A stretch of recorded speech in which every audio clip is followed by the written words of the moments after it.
শত্রুর গুলিতে নয়, কেবল ভয়ে ডুবে গেল আমেরিকার ৭২৯ কোটির যুদ্ধ বিমান। গাজা যুদ্ধের উত্তাপে হুতিদের ক্ষেপণাস্ত্র ছোড়ার আশঙ্কা ছিল, আর এই ভয়েই হঠাৎ দিক বদলায় মার্কিন রণতরী, আর তাতেই ঘটে বিপত্তি।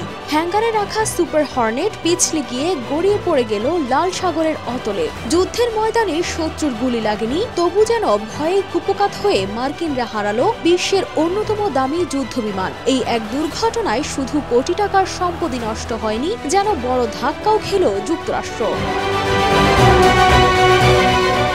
ঘটনাটি ঘটেছে মার্কিন রণতরী ইউএসএস হ্যারি এস ট্রুম্যানে। এই রণতরী হুতি নিয়ন্ত্রিত ইয়েমেনের জলসীমার কাছ দিয়ে যাচ্ছিল, আর ঠিক তখনই হঠাৎ করে তারা দিক বদলায়। ধারণা ছিল হুতিরা হয়তো যে কোনো সময় ক্ষেপণাস্ত্র ছুটতে পারে, কিন্তু এই হঠাৎ মোড় নেওয়ার সময়ই ঘটে সেই অঘটন।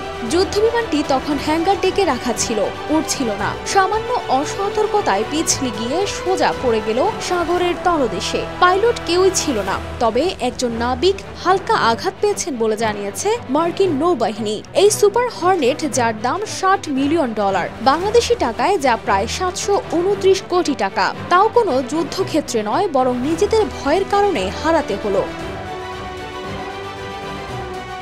এই বিমান সাধারণত ব্যবহৃত হয় আধুনিক যুদ্ধ পরিচালনায়, শত্রুর ঘাঁটি ধ্বংস, আকাশপথে টহল, বুদ্ধিমত্তা সংগ্রহ সহ নানা কাজে।